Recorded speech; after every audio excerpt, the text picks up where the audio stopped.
What if the limits holding you back exist only in your mind? It's a startling thought, but science and the stories of countless successful individuals suggest it's true.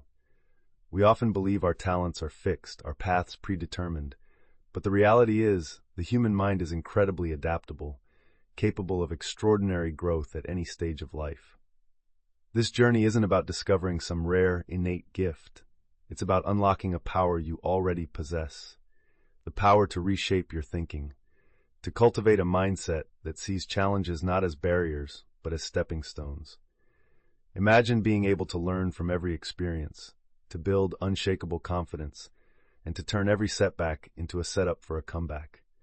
This isn't a distant dream. It's a skill you can build, a mental edge you can sharpen. We will explore how to dismantle old beliefs and build a new foundation for lasting success. Mental Edge. Cultivate a success mindset permanently. Written and published by Brainpower Blueprint. Chapter 1. Start with a fresh mind. Have you ever watched a child explore the world, their eyes wide with wonder, touching, tasting, and questioning everything without an ounce of self-consciousness or preconceived notion? That pure, unadulterated curiosity is the essence of a fresh mind, a mind open to all possibilities. What if you could reclaim that state, even for a moment, when facing a new challenge or an old problem? Imagine approaching your goals, your relationships, and your personal development with that same openness, free from the weight of past failures or the fear of future judgment. It sounds like a superpower, doesn't it? Yet this ability to start fresh is not some magical gift, but a conscious choice and a skill we can all cultivate. It's the very first step in building your mental edge, the foundation upon which all other success mindsets are built. Many of us navigate our days on autopilot, our thoughts and reactions guided by a lifetime of experiences, beliefs, and habits we've rarely stopped to question. We encounter a new task at work and instantly think, "This is too difficult for me," or "I'm not the right person for this," because a past attempt at something similar didn't go as planned. We face criticism and our internal voice immediately jumps to defensiveness, replaying old arguments or insecurities. This mental baggage, these ingrained patterns of thinking, act like invisible walls, boxing us in and limiting our perception of what's truly possible. We carry around a blueprint of ourselves in the world, often outdated and restrictive, yet we treat it as infallible truth. The problem is that this old mind is constantly filtering new experiences through the lens of past disappointments or a rigid self-image. It's like trying to see a vibrant landscape through dusty, scratched sunglasses. The view is inevitably dulled and distorted. This is why so many resolutions fail, why new skills seem daunting, and why we often feel stuck in repetitive cycles, despite our best intentions to change. We want to grow, but our existing mental framework resists anything that doesn't fit its established patterns. The transformative solution lies in deliberately cultivating what is often called a beginner's mind, or what we're terming a fresh mind. This is the practice of approaching situations as if for the first time, with curiosity, openness, and a willingness to learn, free from the assumptions and biases that usually cloud our judgment. Adopting a fresh mind doesn't mean forgetting your experiences. It means not letting them dictate your present and future. It's about consciously setting aside what you think you know to make space for what you could discover. The core idea here is that your past does not have to be a life sentence for your future potential. By choosing to see with fresh eyes, you allow new information, new perspectives, and new solutions to emerge that were previously invisible. The benefits are profound. Reduced stress when facing the unknown, increased creativity as you're not bound by how things have always been done, improved learning capacity because you're genuinely open to new data, and a greater sense of freedom and possibility in your daily life. It's like wiping a slate clean, allowing you to draw a new, more empowering picture of yourself and your capabilities. This isn't about naivety, it's about strategic openness, a powerful tool for navigating a constantly changing world. So, how do we begin to cultivate this fresh mind? The first crucial step is developing an awareness of your current thinking patterns. You cannot change what you do not acknowledge. Begin by observing your thoughts as a neutral bystander, especially when you feel stressed, challenged, or resistant. What are the instant conclusions you jump to? What stories do you tell yourself about your abilities or the situation at hand? You might notice a recurring thought like, I always mess this up, or this will never work. Don't judge these thoughts, simply notice them. Why this works is because awareness creates a small space between you and your thoughts, allowing you to see them as mental events rather than absolute truths. In practice, this might look like taking a pause before reacting to an email that triggers you, or when starting a task you dread. Ask yourself, what am I assuming here? This simple act of questioning can break the autopilot. Once you're more aware of your habitual thoughts, the next step is to actively challenge your assumptions. We all carry a host of assumptions about ourselves, others, and how the world works. Many of these are unexamined and can be incredibly limiting. For instance, you might assume you're not a creative person because you struggled in art class years ago, or that public speaking is impossible for you because you once stumbled over your words. A fresh mind questions these ingrained beliefs. Ask yourself, what evidence do I have for this belief? Is it universally true, or just my experience so far? What if the opposite were true?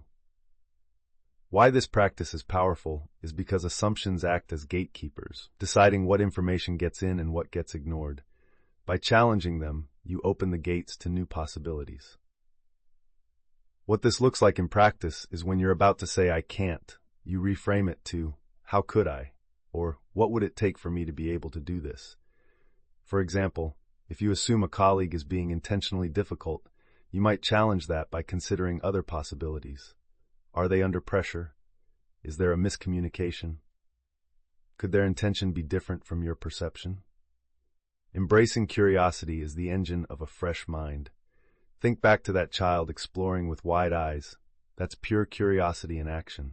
As adults, we often let our curiosity wane, favoring certainty and efficiency.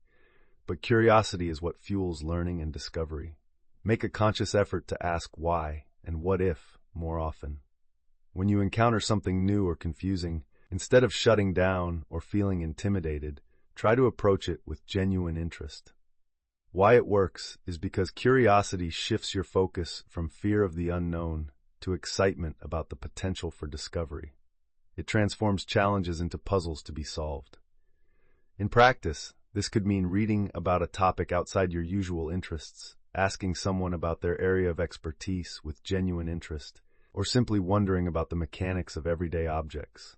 If you're learning a new skill, instead of getting frustrated by mistakes, get curious about why the mistake happened and what it can teach you. This inquisitive stance keeps your mind agile and receptive. Finally, cultivating a fresh mind involves letting go of the persistent need to be right or to always appear knowledgeable. This is a significant hurdle for many, as our egos often tie our self-worth to being correct or being seen as an expert. However, this attachment to being right closes us off to learning and to alternative perspectives. A fresh mind values learning over knowing. It understands that admitting I don't know is not a sign of weakness, but an open door to new understanding. Why this is transformative is because the fear of being wrong often prevents us from trying new things or asking stupid questions that could lead to breakthroughs. It creates defensiveness rather than openness. What this looks like in practice is actively listening to understand perspectives different from your own, even if they challenge your beliefs, without immediately formulating a rebuttal. It means being willing to change your mind when presented with new information. If you make a mistake, instead of trying to justify it or hide it, you acknowledge it and focus on what you can learn from it. Imagine a scientist who refuses to accept data that contradicts their hypothesis. They'd never make progress. Similarly, by being willing to be wrong, you open yourself up to a far greater truth and continuous growth. Consider Sarah, a project manager who always felt overwhelmed by new software implementations. Her initial thought was always, this is going to be a disaster. I'm not tech savvy. This was her old mind, full of past anxieties. After learning about the fresh mind concept, she decided to try a new approach with the next big software rollout. She first became aware of her immediate negative thoughts. Then she challenged her assumption that she wasn't tech savvy reminding herself of other complex systems she had learned. She approached the training materials with curiosity, asking many questions, even ones she thought might sound silly. She focused on understanding rather than worrying about appearing incompetent. She let go of the need to have all the answers immediately. The result? The implementation was smoother than any before, and Sarah felt a newfound confidence in her ability to learn and adapt. She realized her old limits were self-imposed.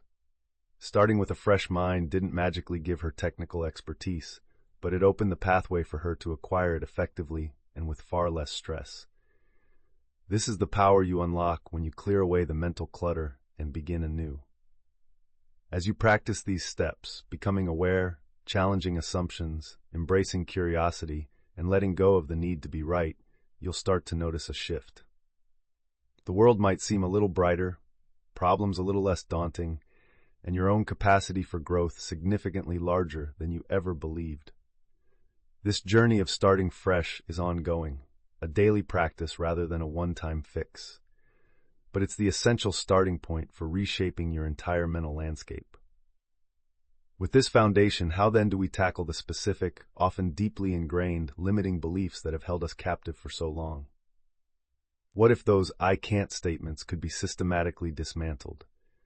The next chapter will delve into exactly that: how to identify and drop the old limits that have defined your boundaries. Are you ready to break free from the chains of your past programming and discover the untapped potential that lies beyond them? Remember to subscribe to Brainpower Blueprint, give this video a like, and comment with your personal opinions or suggestions for channel development. Chapter 2. Drop the Old Limits. Imagine you're an eagle, born with the innate capacity to soar to magnificent heights, to scan vast landscapes from above. But what if, from birth, this eagle was raised in a chicken coop, surrounded only by creatures that scratch the dirt and can barely flutter a few feet off the ground? It might spend its entire life believing it's just a slightly oversized chicken, never once attempting to spread its powerful wings to their full extent, simply because its environment and early experiences defined its perceived limits. How many of us are like that eagle, living far beneath our potential, constrained not by our actual abilities, but by the chicken coop of old, self-imposed limitations we've accepted as truth? These limits whisper insidious phrases. You're not smart enough. You're too old for that. People like you don't succeed in that field, or it's safer not to try. The problem is that these limiting beliefs, often formed in childhood or from isolated negative experiences, become deeply embedded in our subconscious. They act as an invisible fence, zapping us with fear or doubt whenever we try to step beyond our familiar, albeit restrictive, comfort zone. We might intellectually desire growth, change, or success, but these underlying beliefs silently sabotage our efforts. Think about a time you wanted to pursue a new opportunity, perhaps apply for a challenging job, start your own business, or learn a complex skill. Did a voice inside you immediately list all the reasons why you couldn't or shouldn't? That voice is the guardian of your old limits, working tirelessly to keep you within the boundaries of what it considers safe and known, even if that space is unfulfilling.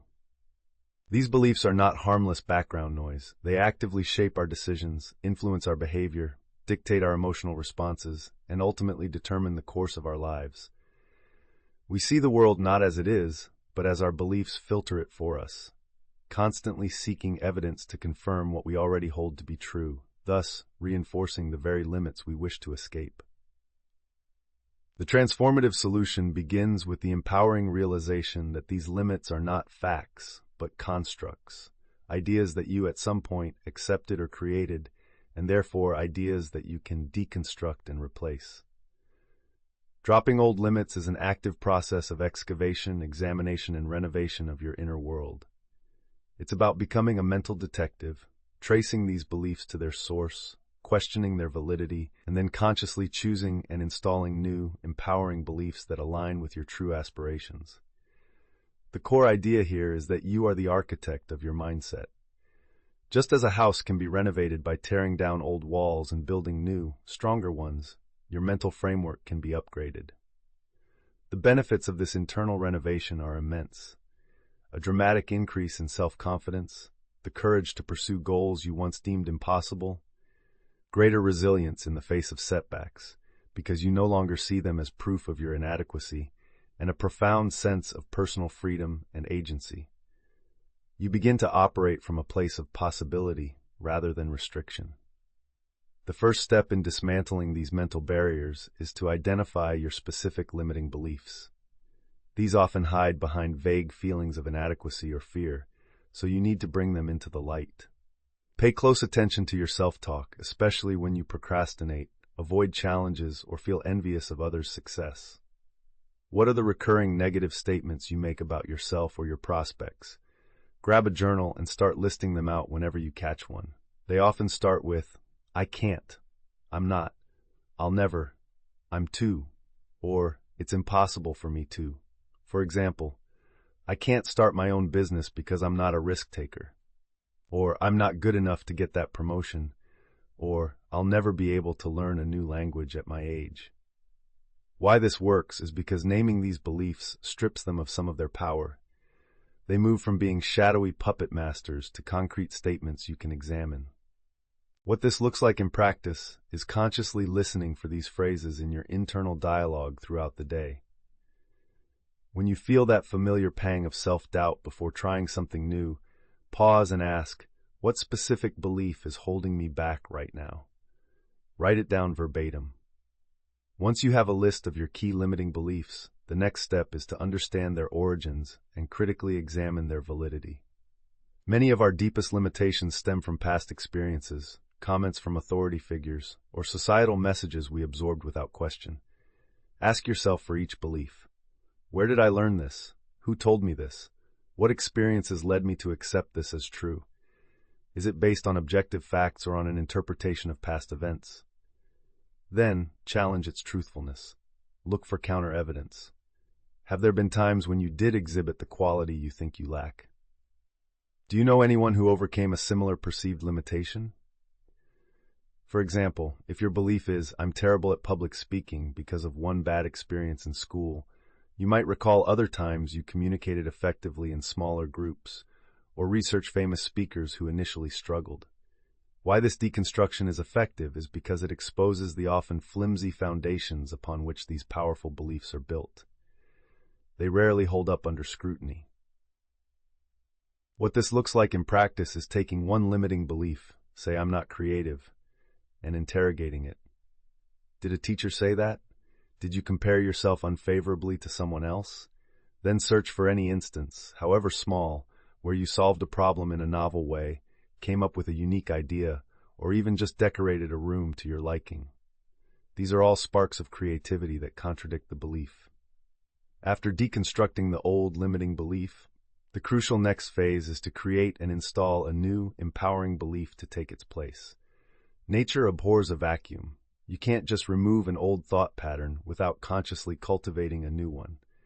Your new belief should be positive, present tense, and directly counter the old limitation. For example, if the old belief was, I'm not good enough to get that promotion, the new empowering belief could be, I am capable, skilled, and continuously developing the qualities needed for that promotion. Or, I am worthy of success and I am taking steps to achieve it. Write these new beliefs down. Why this works is because your subconscious mind responds to repetition and strong emotional conviction. By consistently focusing on the new belief, you begin to rewire your neural pathways. What this looks like in practice is not just writing the new belief once, but actively engaging with it daily. Read your empowering beliefs aloud with conviction every morning and evening. Visualize yourself living and acting in accordance with these new beliefs. For instance, if your new belief is I am a confident and engaging speaker, visualize yourself giving a successful presentation, feeling calm and articulate. Anchor this visualization with positive emotions. Consider Mark, who always believed he was bad with money. This belief stemmed from some youthful financial mistakes and critical comments from a family member. As a result, he avoided looking at his finances, felt immense anxiety around budgeting, and never invested, convinced he'd lose everything. When he identified this limiting belief, he traced its origins. He realized his past mistakes were learning experiences. not life sentences. He challenged the belief by finding examples of small financial decisions he'd made well and by learning basic financial principles. He then crafted a new belief. I am becoming a knowledgeable and responsible manager of my finances, capable of building wealth. He started reading financial blogs for just 10 minutes a day, set up a simple budget, and automated a small monthly investment. Every time the old "I'm bad with money" thought arose, he consciously replaced it with his new empowering statement and focused on the small, consistent actions he was taking. Over time, his anxiety lessened, his financial situation improved, and he began to see himself as someone who was, in fact, good with money. He didn't just drop an old limit, he built a new reality. Dropping old limits is like weeding a garden. You identify the weeds, limiting beliefs, gently but firmly pull them out by their roots, understand their origins and challenge their validity, and then plant beautiful flowers in their place, new, empowering beliefs, nurturing them daily until they flourish. It requires patience and persistence, but the freedom you gain is immeasurable. As you shed these old skins, you'll discover strengths you never knew you had, and opportunities will appear where before you only saw obstacles. But once these limits are addressed, how do you build the unwavering self-assurance needed to truly act on your newfound freedom and pursue your expanded vision for yourself? What does it take to construct a resilient sense of self-belief from the ground up, especially if your past has been filled with more doubt than confidence? The next chapter will guide you through the practical steps of building rock-solid confidence from scratch, a confidence that isn't dependent on external validation, but radiates from within. Are you ready to learn how to trust in your own abilities and step boldly into your potential? Remember to subscribe to Brainpower Blueprint, give this video a like, and comment with your personal opinions or suggestions for channel development. Chapter 3. Build confidence from scratch. What if confidence wasn't something you were born with or without, but something you could build brick by brick, just like a muscle? Imagine waking up each day with a quiet certainty in your ability to handle whatever comes your way, to pursue your goals with conviction, and to bounce back from setbacks with even greater resolve. This isn't about arrogance or bravado. It's about a deep, internal sense of self-belief, a trust in your own capacity to learn, adapt, and grow. Many people wait for confidence to magically appear before they take action, thinking, "I'll do it when I feel more confident." But what if that's entirely backward? What if taking action, even imperfect action, is the very thing that builds confidence? This chapter is about turning that conventional wisdom on its head and showing you how to systematically construct genuine, lasting confidence from the ground up, no matter your starting point. The pervasive problem for so many is a chronic lack of confidence, a persistent cloud of self-doubt that shadows their ambitions and keeps them playing small. This manifests as a fear of failure that paralyzes action, a tendency to second-guess every decision, and an over-reliance on external validation for a sense of self-worth. Perhaps you recognize this pattern. You have a brilliant idea, but never share it for fear of criticism. You want to ask for a raise, but convince yourself you don't deserve it. You avoid new challenges because the thought of not succeeding perfectly is unbearable. This internal critic, fueled by past disappointments or the limiting beliefs we discussed in the previous chapter, constantly undermines your efforts. It whispers that you're not smart enough, not talented enough, not whatever enough. This continuous loop of self-doubt doesn't just feel bad. It actively prevents you from taking the very steps that could lead to the accomplishments that would naturally boost your confidence. It's a vicious cycle. Lack of confidence leads to inaction. Inaction leads to a lack of results, and the lack of results reinforces the original lack of confidence. The transformative solution lies in understanding that authentic confidence is not a mystical prerequisite for action, but rather a byproduct of action and accumulated competence. Confidence is built, not found. It emerges from the experience of setting goals, taking steps towards them, learning from the process, including mistakes, and acknowledging your progress, however small. The core idea is that confidence stems from evidence of your own capability. Each time you successfully navigate a challenge, master a small skill, or follow through on a commitment, you provide your brain with proof that you can do things, that you can overcome obstacles. This isn't about waiting for a giant leap of faith. It's about taking small, manageable steps that progressively build a foundation of self-trust. The benefits are far-reaching: increased motivation, greater willingness to take healthy risks, improved resilience, better decision-making, and a more positive outlook on life. You start to see yourself as a capable individual, someone who can learn and grow, rather than someone defined by their perceived shortcomings. One of the most powerful strategies for building confidence from scratch is to focus on setting and achieving small, manageable goals. Grand ambitions are inspiring, but if you only focus on the distant peak, the journey can seem overwhelming, leading to paralysis. Instead, break down your larger goals into tiny, almost ridiculously easy, actionable steps. If your goal is to write a book, the first small win might be to write for just 15 minutes, or to outline a single paragraph. If you want to get fit, it might be a 10-minute walk. Why this works is because each small success provides a dose of dopamine, a neurotransmitter associated with pleasure and motivation, and it gives you tangible evidence of your ability to make progress. It builds what psychologists call self-efficacy, the belief in your own capacity to execute behaviors necessary to produce specific performance attainments. What this looks like in practice is identifying a larger goal, then asking yourself, what's the absolute smallest step I can take towards this today that I know I can complete? Then do it, and importantly, acknowledge that you did it. This leads directly to the next crucial element: celebrating your small wins. We are often so focused on the ultimate destination that we dismiss the importance of the steps along the way. When you achieve one of your small goals, take a moment to consciously acknowledge your effort and success. This doesn't mean throwing a party every time you send an email, but it does mean giving yourself a mental pat on the back, or perhaps sharing your small success with a trusted friend. Why celebrating small wins is vital is because it reinforces the positive behavior and links effort with positive emotion, making you more likely to continue. It helps to counteract the brain's natural negativity bias, which tends to focus on what went wrong. What this looks like in practice is keeping a small wins journal. At the end of each day, write down 1 or 2 things you accomplished, no matter how minor they seem.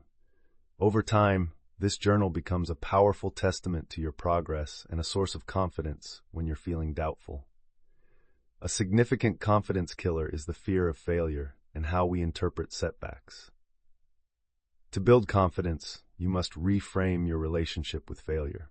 Instead of seeing mistakes or setbacks as proof of your inadequacy or as reasons to give up, learn to view them as essential feedback and opportunities for growth. Every successful person has a long list of failures behind them. The difference is they didn't let those failures define them. They extracted the lessons and kept going. Why this mindset shift is critical is because if you fear failure, you'll avoid challenges, and it's by overcoming challenges that confidence is built. When you embrace failure as a learning tool, you become more resilient and more willing to stretch your abilities. What this looks like in practice is when something doesn't go as planned, instead of berating yourself, ask analytical questions. What happened? What can I learn from this? What could I do differently next time? Adopt a curious, problem-solving approach rather than a self-critical one. This transforms failure from a dead end into a detour that provides valuable information for the next attempt. The internal dialogue we discussed in previous chapters plays a massive role in confidence. You need to become your own best cheerleader. This involves consciously practicing positive self-talk and using affirmations that align with the empowering beliefs you are cultivating. When you catch yourself engaging in negative self-talk, "I'm so stupid," "I'll never get this right," consciously stop the thought and replace it with a more constructive and compassionate one, like, "I'm learning and it's okay to make mistakes," or "I'm capable of figuring this out."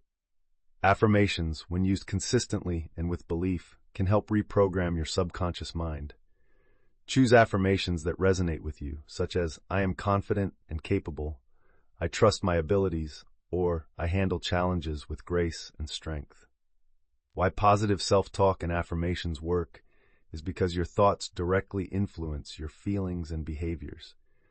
Consistently feeding your mind positive messages helps to build a more positive self-perception. What this looks like in practice is starting your day by reciting your affirmations or using them as a mental reset when you feel doubt creeping in. It's about actively managing your internal environment. Interestingly, your physical posture and body language can also significantly impact your confidence levels. Social psychologist Amy Cuddy's research on power posing suggests that adopting open, expansive postures can actually increase feelings of confidence and reduce stress. Acting as if you are already confident can create a positive feedback loop. Stand tall, make eye contact, speak clearly, and a little more slowly. Why this works is based on the concept of embodied cognition, the idea that our mind and body are deeply interconnected, and one can influence the other. When you adopt the physiology of a confident person, your mind starts to align with that state. What this looks like in practice is before an important meeting or a challenging task, take a moment to adjust your posture. Stand with your feet shoulder-width apart, shoulders back, head held high for a minute or two. When you walk into a room, do so with purpose. Even these small adjustments can shift how you feel and how others perceive you. Consider Maria, who dreamed of being a freelance graphic designer but was terrified of putting her work out there, crippled by the belief that she wasn't talented enough. She started by setting a tiny goal, to design one small social media graphic for a fictional client each day for a week. She completed the first one, and though it wasn't perfect, she acknowledged her effort, a small win.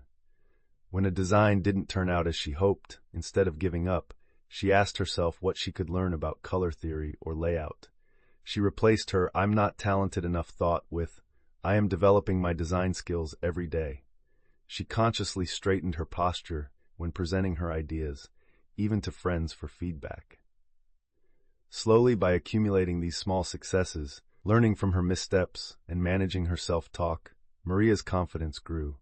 She began taking on small, real projects, and with each successfully completed job, her belief in her abilities solidified.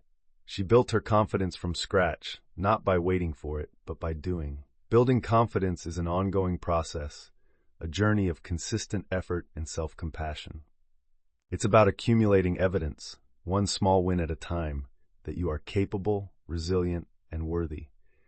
As this inner strength solidifies, you'll find yourself more willing to step out of your comfort zone and embrace new challenges. But even with newfound confidence, how do you ensure that these positive changes stick?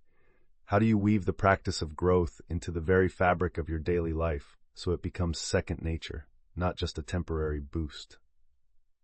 The next chapter will explore exactly how to make growth a habit, transforming sporadic efforts into a consistent, sustainable system for continuous self-improvement. Are you ready to learn the secrets of building lasting routines that fuel your mental edge day in and day out?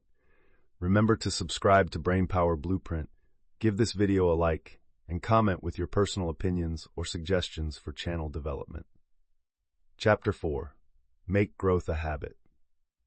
Imagine if personal growth wasn't a monumental effort you had to gear yourself up for, but as automatic as brushing your teeth or brewing your morning coffee. What if the very actions that expand your skills, strengthen your mindset, and propel you towards your goals became so ingrained in your daily life that you performed them almost without thinking, consistently reaping the rewards? Many people experience bursts of motivation, making significant changes for a short period, only to find themselves slipping back into old routines. The initial enthusiasm fades, life gets busy, and those well-intentioned efforts become distant memories. This isn't a sign of weakness or a lack of willpower.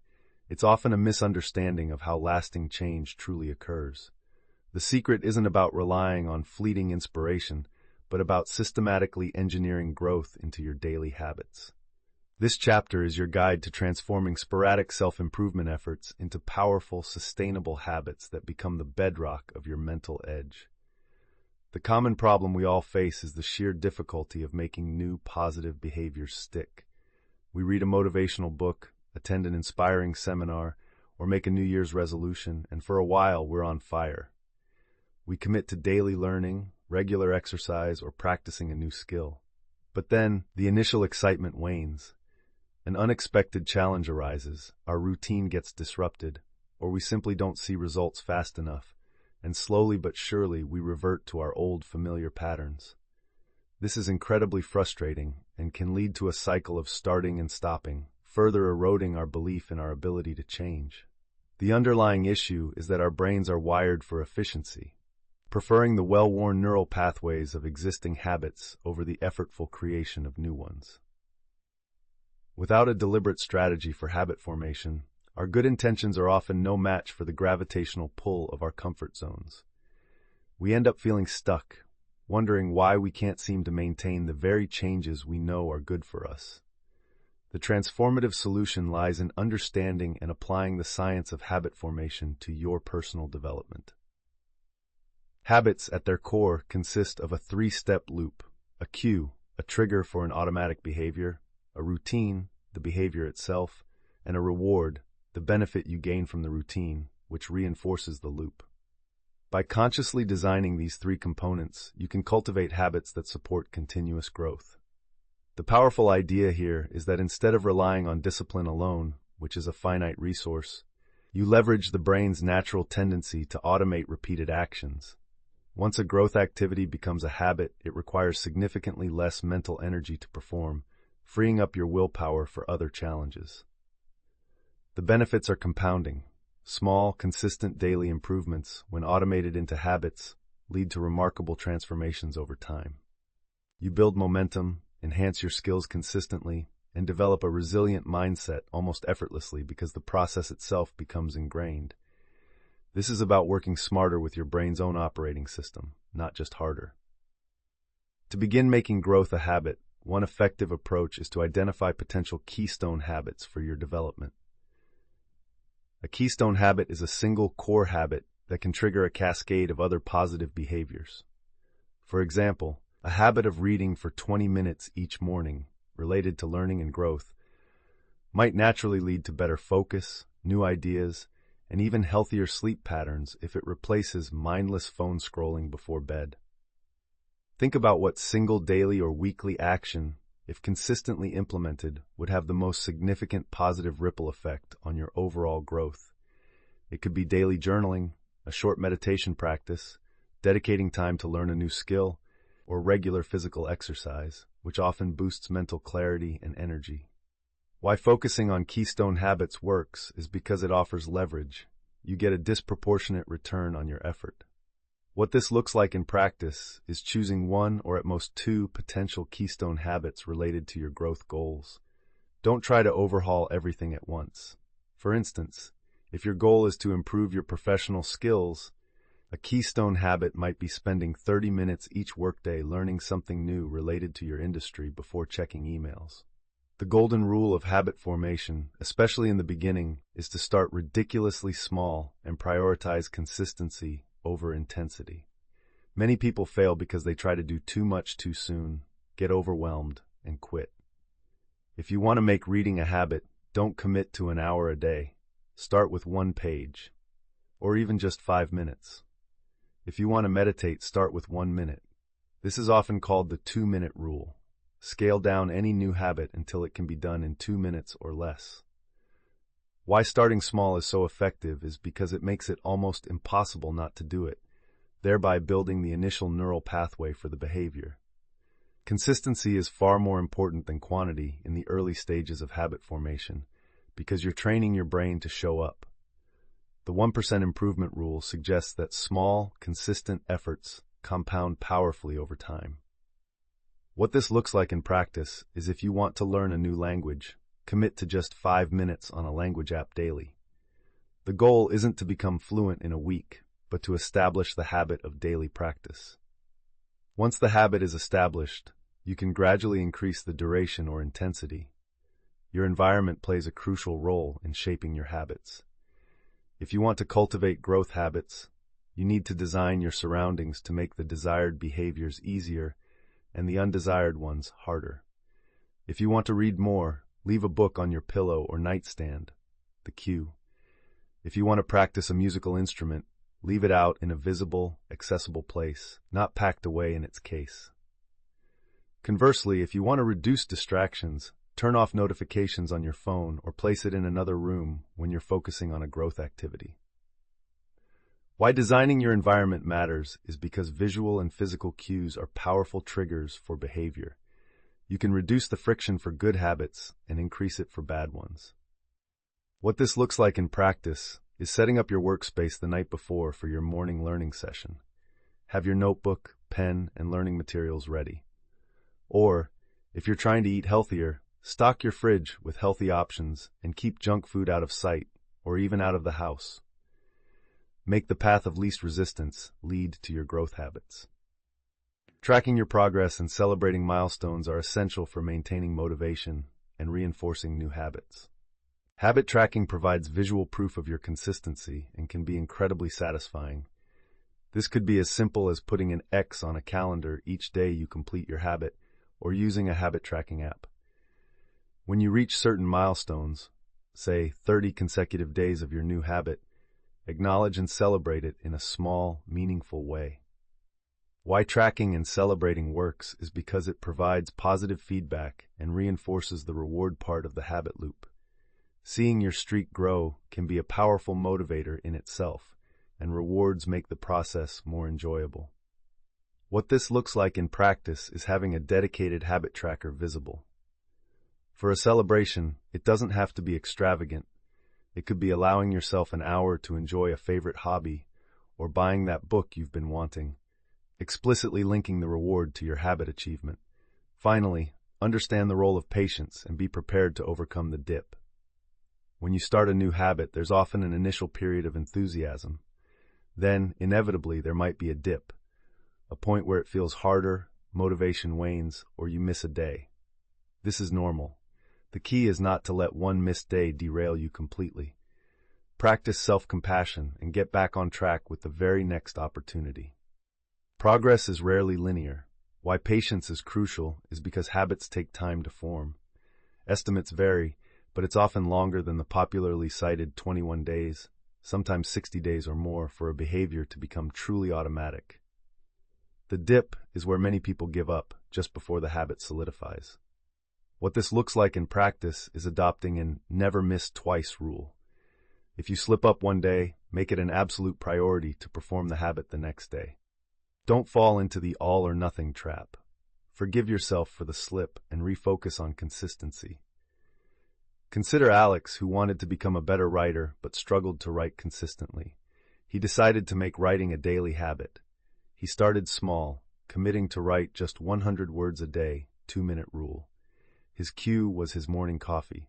His routine was to open his laptop and write those 100 words before doing anything else. His reward was the satisfaction of hitting his word count and a check mark on his habit tracker. He designed his environment by preparing his writing topic the night before. Initially it was tough, and some days he barely managed the 100 words. He tracked his progress, and seeing the chain of check marks grow motivated him. When he had a particularly busy day and missed writing, he didn't beat himself up. He just ensured he wrote the next day. Over months, the 100 words slowly became 200, then 500, as the habit solidified. Writing became less of a chore and more of an automatic part of his morning. He made growth a habit by understanding the process and applying it consistently. By diligently applying these principles, identifying keystone habits, starting small, designing your environment, tracking progress, and being patient, you can weave growth into the very fabric of your being. But what happens when, despite your best efforts and newly formed habits, life throws you a curveball? How do you maintain your progress and your positive mindset when faced with significant challenges or unexpected failures? The next chapter will equip you with strategies to stay strong through setbacks, teaching you how to turn obstacles into opportunities and emerge from adversity more resilient than ever. Are you ready to learn how to bounce back from anything life throws your way? Remember to subscribe to Brainpower Blueprint, give this video a like, and comment with your personal opinions or suggestions for channel development. Chapter 5. Stay strong through setbacks. Imagine a ship sailing confidently towards a distant shore, its sails full, its course set. Suddenly, an unexpected storm erupts, tossing the ship about, driving it off course, and threatening to capsize it entirely. This is often what setbacks feel like on our journey of personal growth. Just when we feel we're making progress, building new habits, and cultivating a success mindset, life throws us a curveball.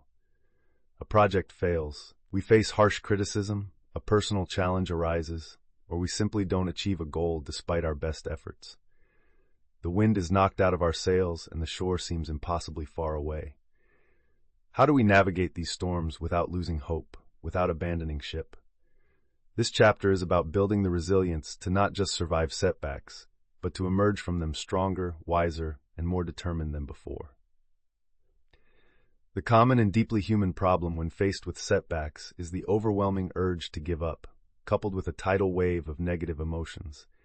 Disappointment, frustration, anger, shame, and self-doubt can flood our minds, making it difficult to think clearly or see a path forward. We might start to question our abilities, wonder if we're truly cut out for our goals, or conclude that our efforts are futile. Maybe I'm just not good enough. This always happens to me. Or what's the point of even trying are common refrains. This internal narrative can be incredibly destructive, leading to a spiral of negativity that not only halts our progress, but can also undo much of the positive groundwork we've already laid. We might abandon promising projects, shy away from future challenges, or revert to old, unhelpful patterns of thinking and behavior. The fear of experiencing similar pain in the future can make us overly cautious, stunting our growth and keeping us tethered to our comfort zones, which ultimately shrink as a result. The transformative solution lies in recognizing that setbacks are not a full stop, but an inevitable and invaluable part of any meaningful journey. Resilience isn't about avoiding failure or pain. It's about how effectively you respond to it, how quickly you can recover, and what you learn from the experience. The core idea here is to reframe setbacks not as indicators of personal inadequacy, but as feedback mechanisms, opportunities to learn, adapt, and strengthen your approach. Think of it like a muscle. Resilience grows stronger each time it's tested, and you consciously choose to persevere. The benefits of cultivating this strength are immense. You'll develop greater emotional stability, enhance your problem-solving skills, deepen your self-awareness, and build an unshakable belief in your ability to overcome adversity. You become less afraid of failure because you understand its constructive potential, allowing you to take on bigger challenges and pursue more ambitious goals with greater confidence and tenacity. The first step in staying strong through setbacks is to acknowledge and validate your emotions without letting them consume you. When something goes wrong, it's natural to feel disappointed, frustrated, or sad. Trying to suppress or ignore these feelings often makes them stronger or causes them to surface in unhelpful ways later on. Give yourself permission to feel what you feel, but set a time limit for wallowing. Why this works is because acknowledging emotions takes away their power to fester in the dark. It's like releasing pressure from a valve. What this looks like in practice is saying to yourself, "It's okay that I feel disappointed right now. I put a lot of effort into this." You might journal about your feelings or talk to a trusted friend. The key is to process the emotion, not to become it. After allowing yourself that space, consciously shift your focus towards constructive action. Once you've acknowledged your emotions, the next crucial step is to reframe the setback. This involves consciously looking for the lesson or opportunity for growth embedded within the experience. Ask yourself, what can I learn from this? What went well despite the outcome? What could I do differently next time? How can this experience make me stronger or better prepared for the future? Why reframing is so powerful is because it shifts your perspective from that of a victim to that of a student. It turns a negative event into a source of valuable data and insight. What this looks like in practice is, if a project proposal is rejected, instead of thinking, "I failed," you might reframe it as, "This proposal wasn't successful in its current form. What feedback can I get to improve it? Or what different approach could I take for the next one?" You actively search for the silver lining or the constructive takeaway. Practicing self-compassion, especially during setbacks, is vital for resilience. Often, our inner critic goes into overdrive when we fail, berating us for our mistakes and shortcomings. Self-compassion involves treating yourself with the same kindness, understanding, and support you would offer a good friend in a similar situation. Recognize that making mistakes and facing challenges is part of the human experience. Why self-compassion is essential is because it counteracts the destructive effects of shame and self-blame, which can paralyze you and prevent you from trying again. It fosters a sense of safety that allows you to learn and grow from your mistakes. What this looks like in practice is replacing harsh self-talk like, "I'm such an idiot for messing that up," with something like, "That didn't go as planned, and I feel bad about it, but everyone makes mistakes. What's important is that I learn from it and keep moving forward." It's about offering yourself understanding, not excuses. Another powerful strategy is to focus on what you can control and let go of what you can't. Many aspects of life and the outcomes of our efforts are beyond our direct control: the economy, other people's decisions, or unexpected events. Wasting mental and emotional energy on these uncontrollable factors leads to frustration and helplessness. Instead, identify the aspects of the situation that you can influence: your effort, your attitude, your response, your next steps. Why this focus is effective is because it empowers you to take constructive action, rather than feeling like a passive victim of circumstances. It shifts your energy from worry to problem solving. What this looks like in practice is, if you lose a competition, you can't control the judge's decision, but you can control how you train for the next one, how you analyze your performance, and how you choose to react to the loss. Make a list of what's in your control and what's not, then direct your energy solely to the former. Finally, strive to maintain perspective. When you're in the midst of a setback, it can feel all-consuming, as if this one failure defines your entire future. It's important to step back and see the bigger picture. Remind yourself that this setback is one event in a much larger journey. Think about past challenges you've overcome. Remember the phrase, "This too shall pass." Why maintaining perspective is helpful is because it prevents you from catastrophizing the situation or blowing it out of proportion. It helps to normalize the experience of facing difficulties. What this looks like in practice is to zoom out and consider the setback in the context of your entire life or long-term goals. Will this matter as much in a week, a month, or a year? Often, the answer is no. You can also reflect on inspiring stories of others who faced significant adversity and overcame it, reminding yourself that setbacks are often stepping stones to greater achievements. Consider Anya, an entrepreneur whose first business venture failed after 2 years of hard work. She was devastated, feeling like a complete failure, and strongly tempted to give up on her dream of running her own company. Initially, she allowed herself to grieve the loss. She then consciously reframed the experience, listing all the invaluable lessons she'd learned about marketing, cash flow, and team management, lessons she wouldn't have learned otherwise. She practiced self-compassion, acknowledging that many successful entrepreneurs experience failures. She focused on what she could control, analyzing what went wrong, what went right, and how she could apply these learnings to a new idea. She maintained perspective by reminding herself that this was one chapter, not her whole story. Armed with this resilience, Anya eventually launched a second, more focused business that thrived, largely because of the hard-won wisdom from her failure. Staying strong through setbacks isn't about being emotionless or impervious to pain.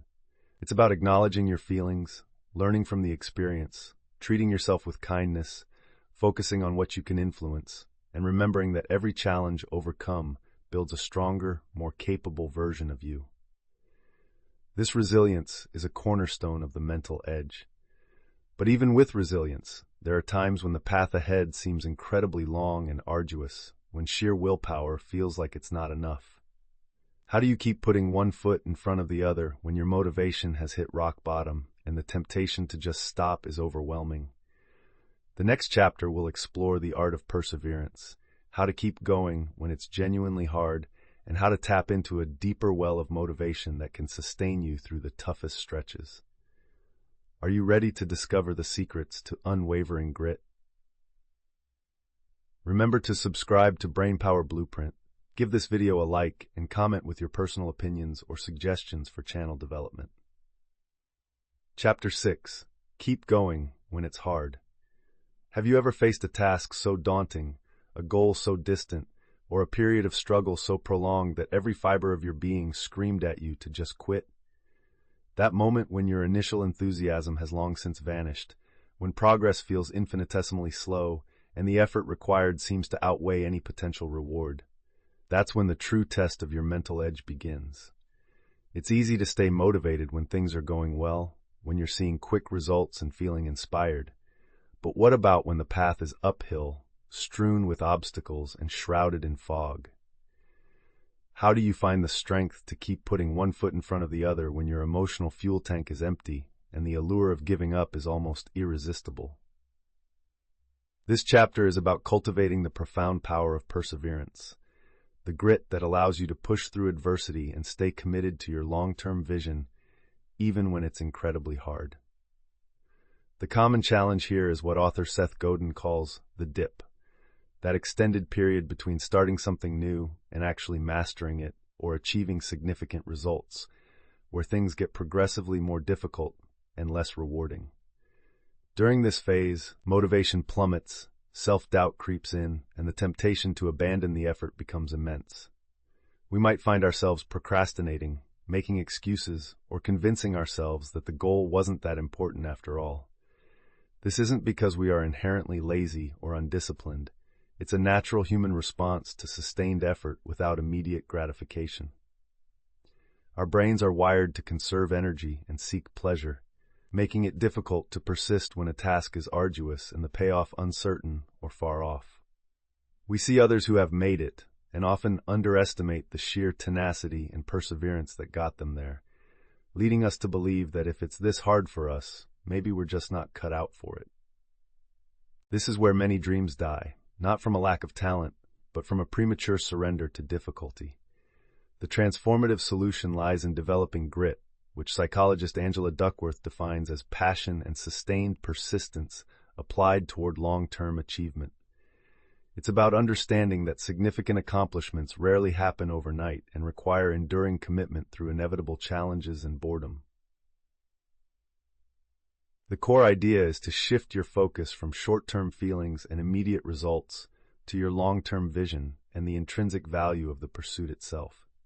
It's about cultivating a mindset that views difficulty not as a stop sign, but as an integral part of the journey towards something worthwhile. The benefits of developing such perseverance are monumental. You'll achieve goals that once seemed impossible, build incredible resilience and self-discipline, earn a profound sense of self-respect, and inspire those around you. Grit is often the differentiating factor between those who achieve lasting success and those who merely dabble with their potential. It's the engine that keeps you moving when talent, luck, or initial motivation are not enough. A foundational step to keep going when it's hard is to reconnect deeply and regularly with your why. Your underlying purpose, or the core reasons you embarked on this journey in the first place. When the how becomes difficult, your why provides the fuel. Ask yourself, what truly matters to me about achieving this goal? What impact do I want to make? What kind of person do I want to become through this process? Write down your answers and keep them visible. Why this works is because a strong purpose provides a sense of meaning that transcends temporary discomfort or frustration. It gives you a reason to persevere that is bigger than the immediate obstacles. What this looks like in practice is, if you're struggling to stick with a challenging study program, remind yourself of your dream career it will lead to, or the people you want to help with your new skills. Before a difficult task, take a moment to visualize the successful outcome and the positive impact it will have, reconnecting with that initial spark. When faced with overwhelming difficulty, another crucial strategy is to break down the seemingly insurmountable task even further into the smallest possible steps. We discussed starting small for habit formation, but this also applies when you're in the dip. If the overall journey feels too long, focus only on the very next step, however tiny. If writing a chapter feels impossible, focus on writing one paragraph, or even just one sentence. Why this is effective is because it reduces the perceived effort and provides a sense of accomplishment with each small completion, which can build momentum and combat feelings of being overwhelmed. It makes the path forward look manageable again. What this looks like in practice is, if you're training for a marathon and feeling burnt out, don't think about the full 26.2 miles. Just focus on getting your running shoes on and doing the first 10 minutes of your scheduled run.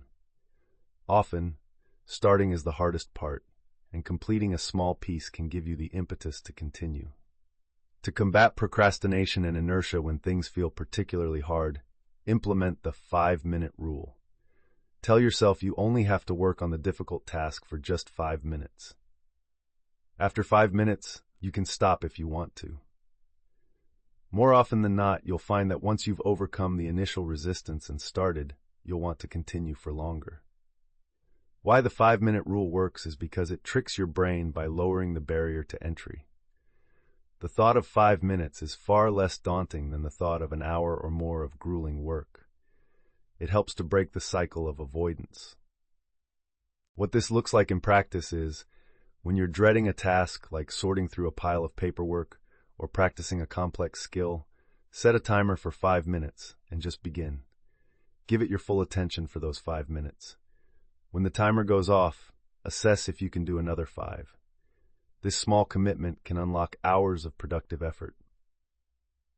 Building and leaning on a support system is invaluable when you're navigating tough times. Share your goals and your struggles with trusted friends, family members, mentors, or a community of like-minded individuals. Knowing you're not alone and having people who can offer encouragement, advice, or just a listening ear can make a huge difference. Why a support system is crucial is because external encouragement can bolster your internal resolve when it's wavering. Others can offer fresh perspectives, remind you of your strengths, and hold you accountable. What this looks like in practice is scheduling regular check-ins with a mentor, joining a study group or online forum related to your goal, or simply confiding in a supportive friend when you're feeling discouraged. Sometimes just verbalizing your challenges can lessen their weight. Finally, when the going gets tough, actively remember your past successes in overcoming difficulties. You've faced challenges before and found your way through them. Reflect on those times. What did you do? What strengths did you draw upon? How did you feel when you finally persevered? Why this practice is important is because it reinforces your belief in your own ability to handle adversity. It provides tangible evidence from your own life that you are resilient and capable of persisting. What this looks like in practice is keeping a success journal or a list of past accomplishments, especially those that were hard-won. When you're struggling, review this list. It will remind you that the feeling of wanting to quit is temporary, but the achievement of pushing through can be lasting. This isn't about dwelling on the past, but about drawing strength from your proven capabilities. Consider David, who was trying to transition into a new career field that required a difficult certification exam. He worked full-time and studied in the evenings and on weekends. Several months in, he felt exhausted. His progress seemed slow, and he failed a practice exam badly. He was on the verge of giving up. He reconnected with his why, a more fulfilling career and better financial stability for his family. He broke down his remaining study material into very small daily targets. He used the 5-minute rule on days he felt completely unmotivated, often finding he'd study for an hour. He spoke to his wife, who offered encouragement, and joined an online study group where he found camaraderie and tips. He also recalled how he'd persevered through a tough project at work a few years earlier by breaking it down and staying persistent. By drawing on these strategies, David found the strength to continue, eventually passing his exam and making his career transition. His grit made the difference. Keeping going when it's hard is the hallmark of a true mental edge. It's about choosing purpose over temporary comfort, consistency over sporadic bursts of effort, and resilience over resignation. This ability to persevere is what turns ambitious dreams into tangible realities. Now that you're equipped to handle setbacks and push through difficulties, there's another crucial element for peak performance and achieving your goals: the ability to concentrate deeply in an increasingly distracted world. How can you harness your attention to learn faster, produce higher quality work, and truly master your craft? The next chapter will illuminate the path to focusing like never before, giving you the tools to cultivate deep concentration and unlock new levels of productivity and insight. Are you ready to sharpen your focus and achieve mental clarity amidst the chaos? Remember to subscribe to Brainpower Blueprint, give this video a like, and comment with your personal opinions or suggestions for channel development. Chapter 7. Focus like never before.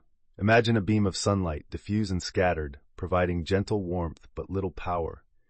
Now imagine that same sunlight concentrated through a magnifying glass onto a single point, capable of igniting a flame. This is the difference between a scattered mind and a focused one.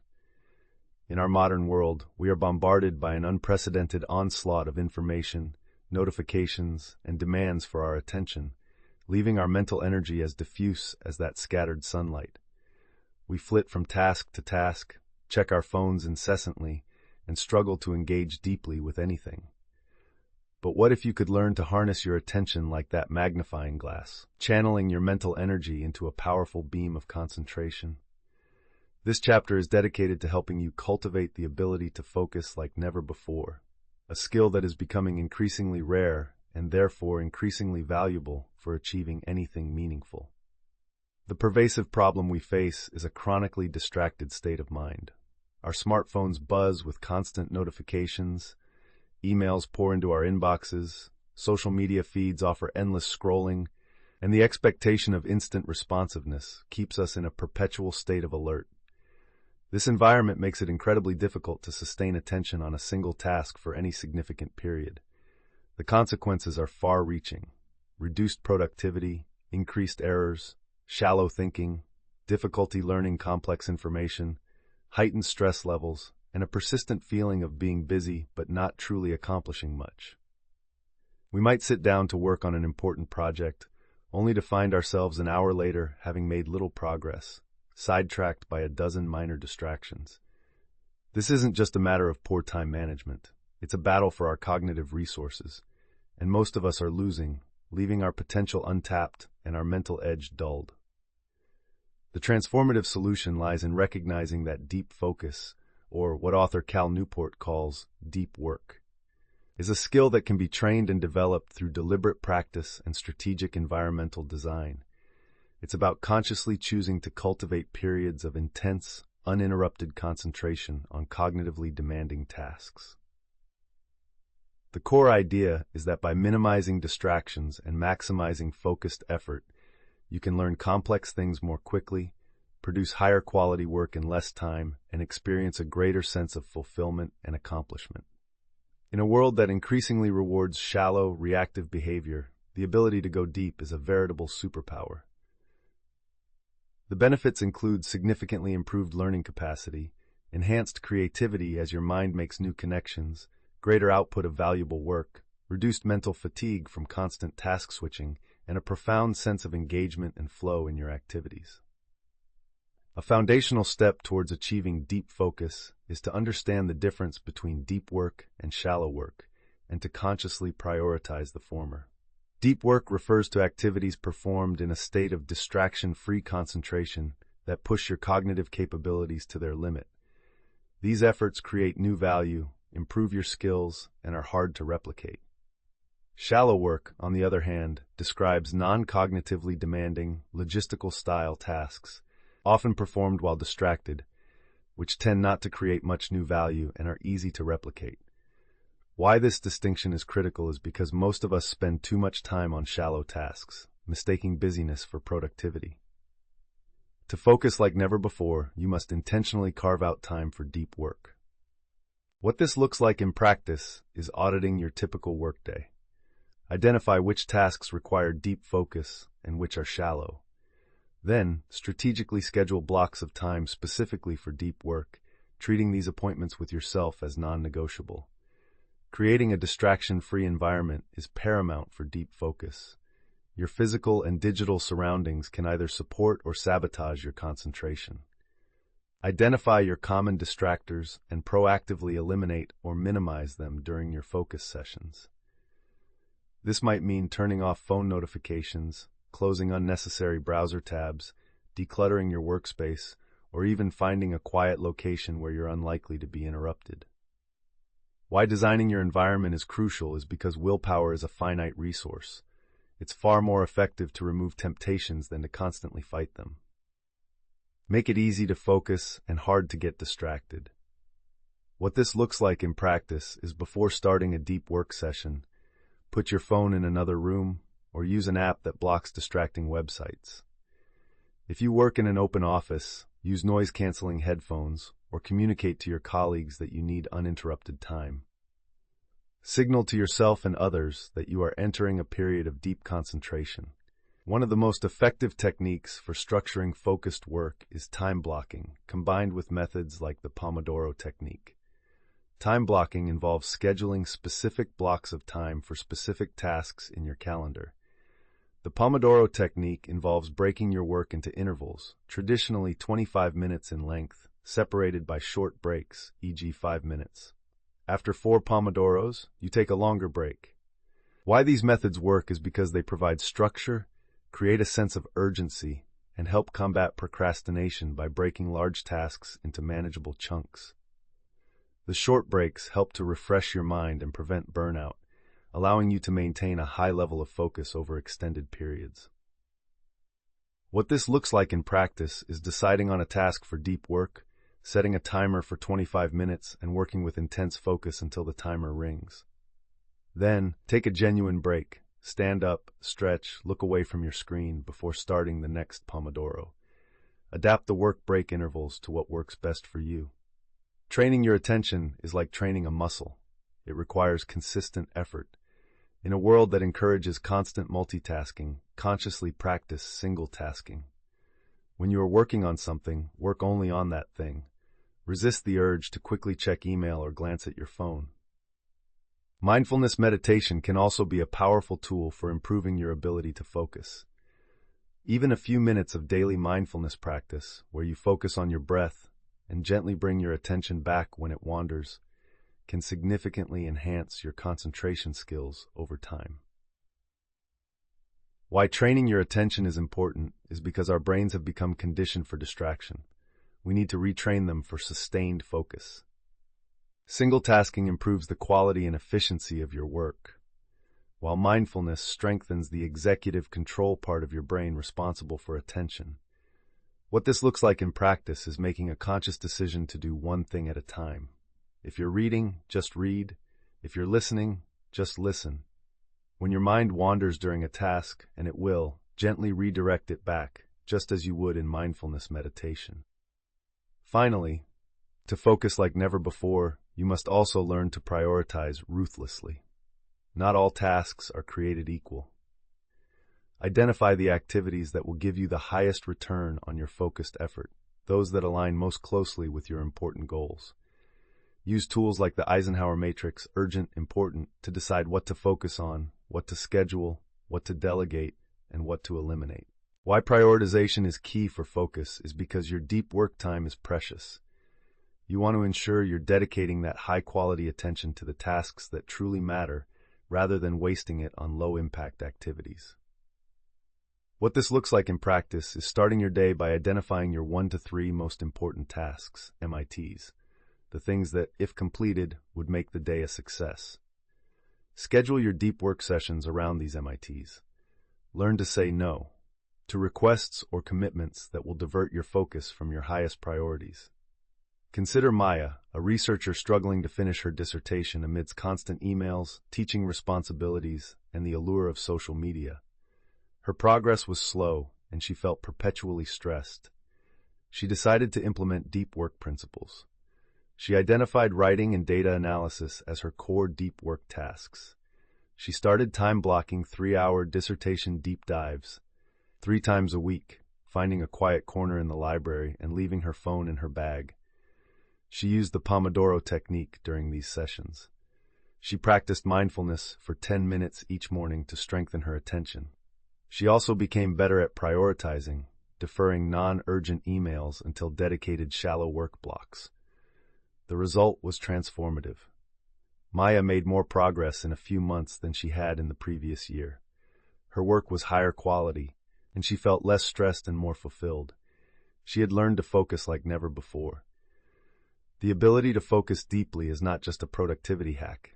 It's a pathway to mastery, meaning, and a more engaged life. By understanding the value of deep work, designing your environment, structuring your time, training your attention, and prioritizing effectively, you can reclaim your focus and unlock your cognitive potential.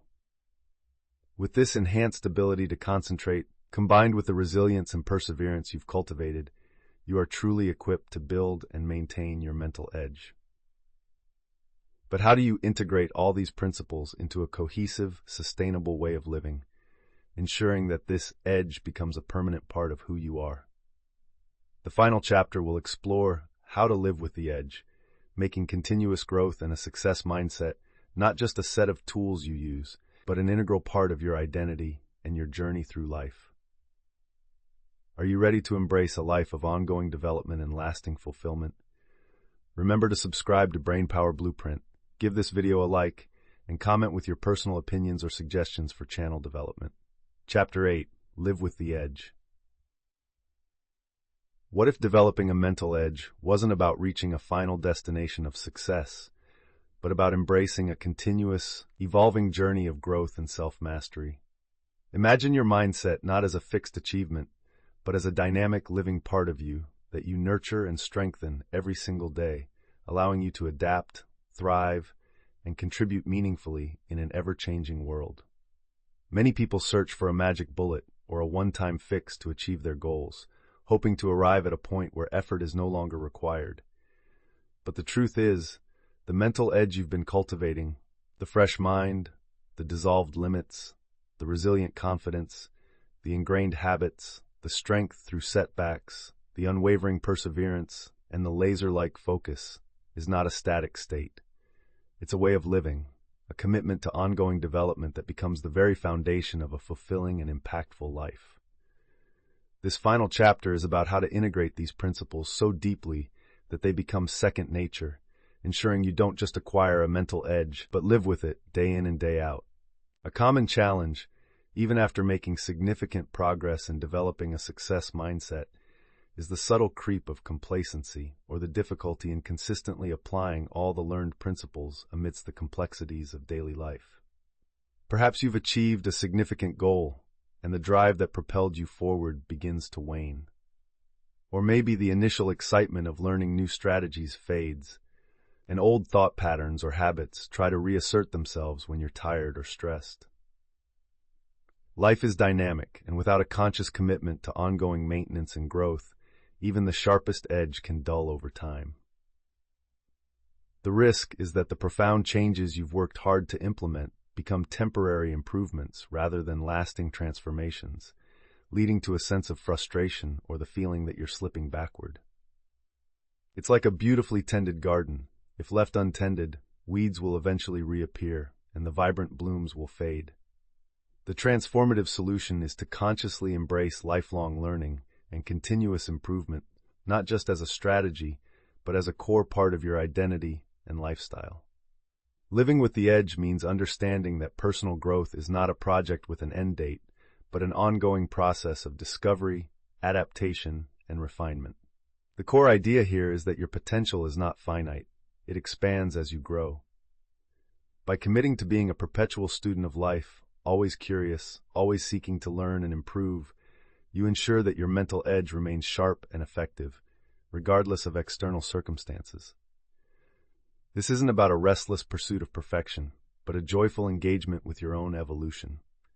The benefits are profound: sustained motivation, increased adaptability to change, a deeper sense of purpose, continuous development of skills and wisdom, and the ability to consistently operate at your best, contributing more fully to your own life and the lives of others. One of the cornerstones of living with the edge is to explicitly commit to continuous learning as a fundamental personal value. This means actively seeking out new knowledge, skills, and perspectives as a regular part of your life. not just when you're trying to solve a specific problem or achieve a particular goal. Why this is so important is because the world is constantly changing, and what worked yesterday may not work tomorrow. A commitment to learning keeps your mind agile, adaptable, and open to new possibilities. What this looks like in practice is dedicating regular time to reading books, taking courses, listening to informative podcasts, attending workshops, or learning from mentors and experts in various fields, even those outside your immediate area of expertise. Cultivate an insatiable curiosity and make learning a non-negotiable part of your routine, just like eating or sleeping. To ensure your growth is aligned and sustainable, make it a habit to regularly review and adjust your goals, habits, and mindset strategies.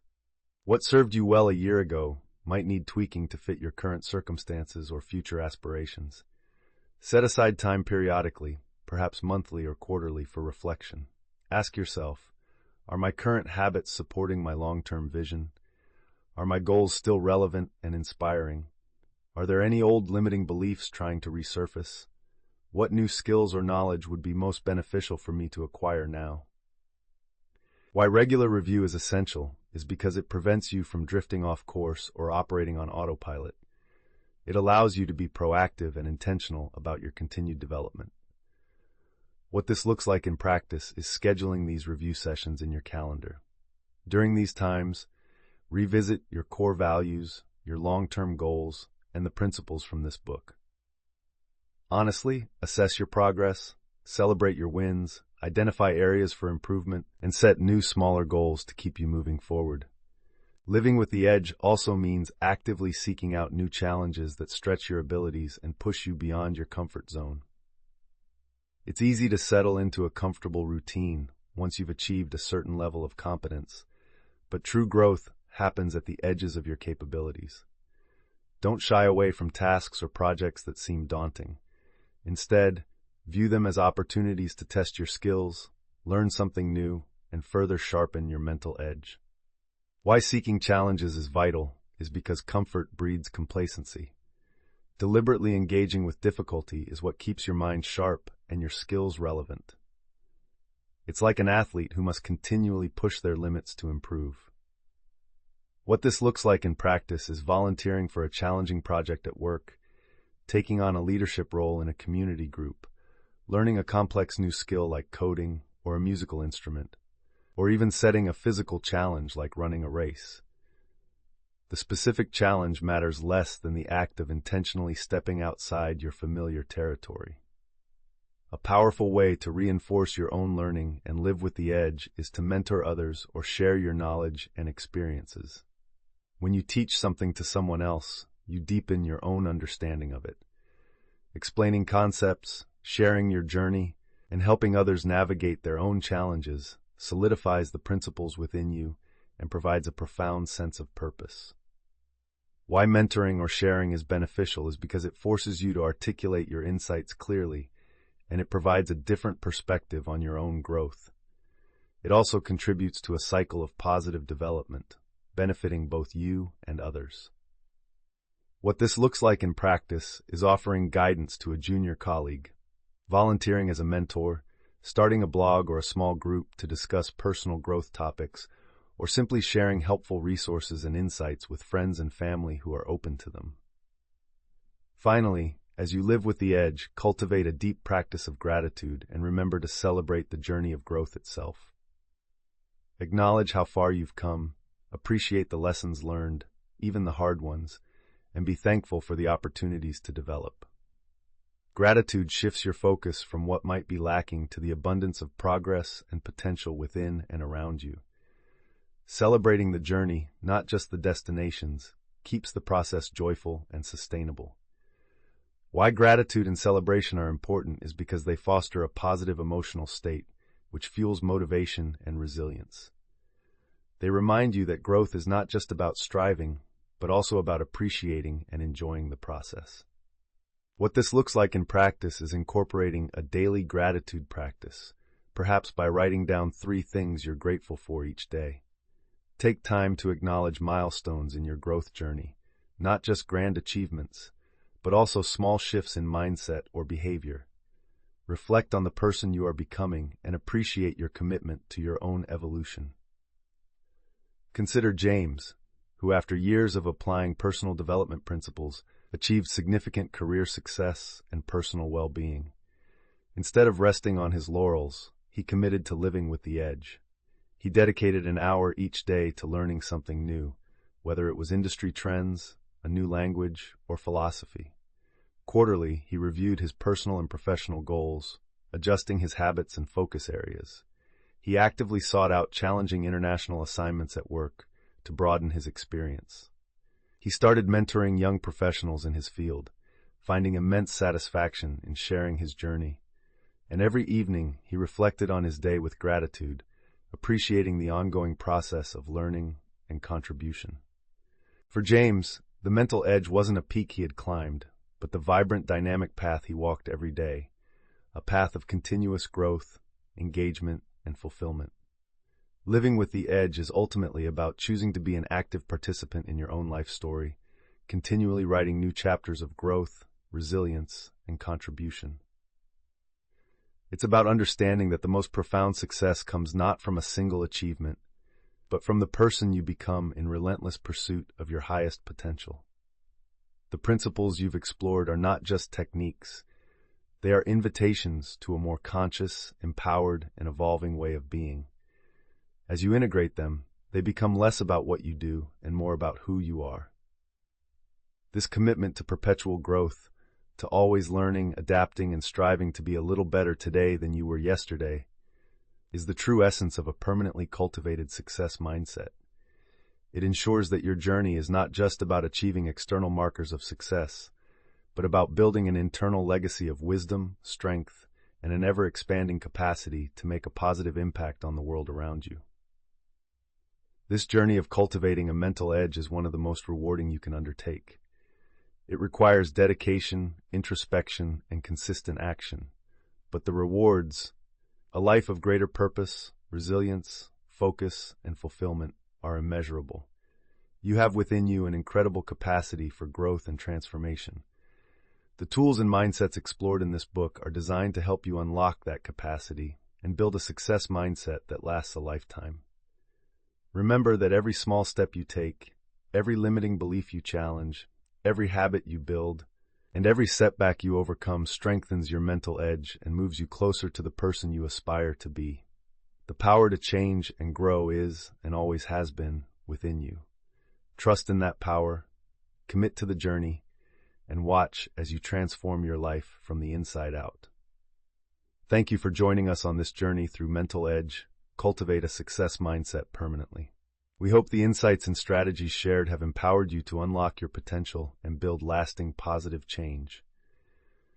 This exploration of starting fresh, dropping limits, building confidence, making growth a habit, staying strong through setbacks, persevering when it's hard, focusing like never before, and ultimately, living with the edge, is designed to be a lifelong companion. The real adventure begins now as you apply these principles in your daily life.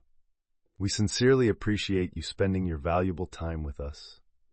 Remember to like this video, share your thoughts and experiences in the comments below, and subscribe to Brainpower Blueprint for more content designed to help you thrive.